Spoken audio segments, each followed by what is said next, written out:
Hello and welcome to the Comic Atlas. This is a series where we talk about the history of comic book characters. This time we're going to return to the origins of Spider-Man. Okay, so today we're going to explore the very first adventures of Spider-Man in his own comic book. After the initial success of Spider-Man in Amazing Fantasy number 15, that title was retired, and the following year in 1963 it will be relaunched as Amazing Spider-Man. It's in these early stories that some of the characterization traits of Peter Parker, Spider-Man, are starting to take shape. Many of the rogues that the wall crawler faced in those early issues still get attention to this very same day. Today, I plan to cover the issues of Amazing Spider-Man Volume 1 through 5. It's worthwhile to remember that in the very first issues of The Amazing Spider-Man it was released every other month, and the first two issues had this kind of anthology-style storytelling, having more than one story per issue. On the very first issue, we jump off to Peter Parker and his life after the death of Uncle Ben. Hard times seem to be coming as his Aunt May is struggling to pay the rent. Unable to use his name to get paid as Spider-Man, Peter is still mistreated by school and the media, especially by the Daily Bugle run by J. Jonah Jameson, who is taking an interest in speaking ill of the new superhero.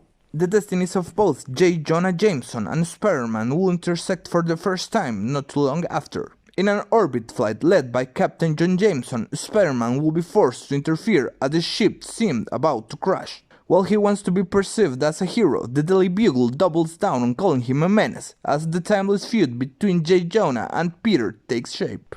In the next story, Spider-Man gets to meet the Fantastic Four for the first time, introducing our hero to the rest of the Marvel Universe. Spider-Man tries to show his skill to the FF so that they can take him in with a salary. We can see here that Peter is still trying to find his identity as the wall crawler, as he first thinks of the monetary capabilities of being a superhero. In any case, the Fantastic Four laugh him off and explain that they work pretty much as a non-profit, making Spider-Man feel embarrassed and leaves the Baxter building. We are formally introduced to the classic Spider-Man villains next, as the Chameleon takes an interest in Spider-Man. Of course, the Chameleon is the master of disguise that can make himself look like anyone in the world. His plan is to make Spider-Man the fall guy in his plot to steal some missile defense plans, but it's not to be, as Spider-Man foils his plan, making use of his spider sense for the first time as he feels the company of the Chameleon. In issue 2 we see the introduction of the Vulture and the Tinkerer. In the first pages of the issue we see a shadow stalk the streets of New York as the feather costume flying Vulture snatches a treasure from one of his victims. We jump to Peter Parker, who overhears his peers talking and figures he can make some money by selling pictures of his flashy adventures as Spider-Man. As he sets up his camera, Peter is lucky to take some snapshots of the Vulture in action.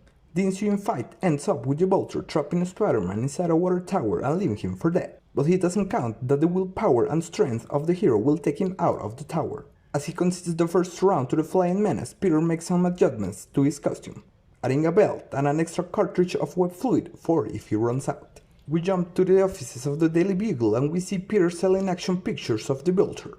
J. Jonah Jameson is astonished as Peter tells him that he wants anonymity and no questions asked to sell the material. The next day, Spider-Man jumps right into action as the Vulture is still on the loose. The villain tries to steal a package of jewels, but he encounters battle with the webhead. After a vicious battle, it's Peter's brains rather than his bronze that give him the edge. He had developed an anti-magnetic weapon that rendered his opponent's wings useless. In the second story, we come across a weird tale in which Peter has to fight off an infiltrated group of aliens. The main culprit seems to be an old man referred as the Tinkerer, who fixes all kinds of electronic objects, as he is hinted to be an undercover alien himself. The invasion fails as a fire starts and the aliens fear that the whole of humanity is up to them. The issue opens with Spider-Man and his new signal fighting off a group of common thieves. We jump off to an atomic research center where we take our first look at Doctor Octopus. Better known as Doctor Octopus by his colleagues, he is a genius scientist that uses his 4 mechanical limbs to perform experiments behind lead walls. But as they say, nothing is perfect, and one fateful day a nuclear explosion occurs in which Dr. Octopus is completely engulfed. As he barely survives the explosion, we are told that his mind is changed and he couldn't be separated from his mechanical limbs. As his mind is consumed by insanity, he uses his newfound powers to take over the hospital in which he is housed. Peter is sent by Jameson to take some pictures of the hospitalized Doctor Octopus, but what he finds is a scene of horror. He sees that Doctor Octopus has taken hostages and Spider-Man tries to tackle him head-on. A very physical fight ensues, in which Peter Parker is completely dominated and defeated by a superior foe. After the fight, we see Doctor Octopus trying to infiltrate another atomic energy center as he is unbeatable with his new limbs. Meanwhile, our hero dabbles in his mind as he fights with self-doubt for the very first time in his short superhero career. It's at this point that he attends a lecture by the Human Torch, in which he is comforted and remembers that it's not how he falls that counts, but rather how he stands up. With a healthy dose of confidence, Spider-Man tracks down Octopus once again as they do battle for the second time. In a battle just as physical as their first encounter, this time it's Spider-Man that comes out victorious. He had time to develop a new kind of web fluid that could bind the mechanical arms of Doctor Octopus as he is knocked the man down, ending their first tangle. In issue 4, Spider-Man comes face to face with the Sandman for the first time.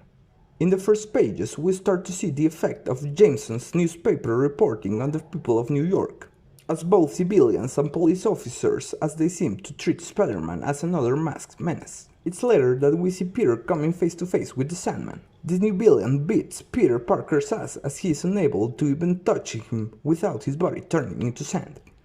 As Peter is forced to escape, we see the Sandman entering into a vault as the news reports of his backstory. His backstory is somehow similar to Doc Ock, but with a few differences. The Sandman was already a criminal when he escaped prison. He will hide in an atomic testing center and an explosion will grant him the ability to control his body just like sand. Next day, we catch a glimpse of classic Peter Parker J. Jonah Jameson bickering over photographs, of which Parker doesn't have any. Luckily for him, he wouldn't have to wait so long for action as an escaping Sandman will find his way to Peter's school. Another confrontation ensues, this time in front of Peter's classmates. As the odds are once again stacked against Spider-Man, his brains give him the upper hand. He tricks the Sandman into becoming pure sand and vacuums him to keep him trapped. While it seems like a total victory for Spider-Man, it's Peter Parker who takes a big L in all this problem. Not only does he not take the photos for the Beagle, but he's seen as a coward by his friends because he was nowhere to be seen during the altercation. Just another day in the office for puny Peter Parker. The last issue that we're gonna cover today is issue number 5, in which Spider-Man comes face to face with Doctor Doom. It is quite a strange setup as an excuse for them to fight. As Doctor Doom recovers from a fight with the Fantastic Four, he figures that he could use someone like Spider-Man to help him with his dream of world domination. When Doom makes contact with Webhead, he offers Peter power in exchange for his loyalty in helping him accomplish his goals. Obviously, Spider-Man refuses, leading to a small confrontation that settles nothing. As we jump out to the Daily Beagle, we see one lady, Betty Brant, starting to show some sympathies to Peter. In another front, Flash Thompson is showing off his Spider-Man costume and plans on teasing Peter, when he gets kidnapped by Doctor Doom, luring the real Spider-Man into his hideout. A huge battle ensues between the two superpower men, a battle that includes small lasers, huge lasers, webbing shields, giant metallic balls, and a fire.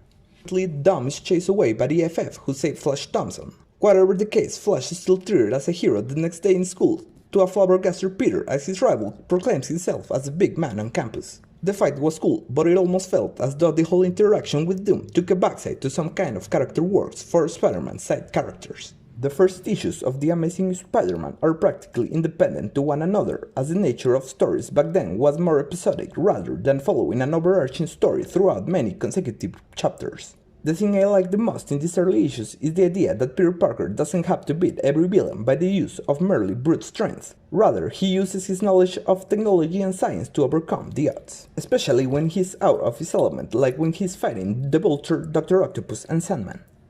It really hammers the idea that even if Spider-Man loses the first time, he will never give up until he defeats his enemy and saves the day. Anyway guys, that's it for today. Don't forget to leave a like, share, and subscribe below. This is the Comic Atlas, and I wish you all a nice existence.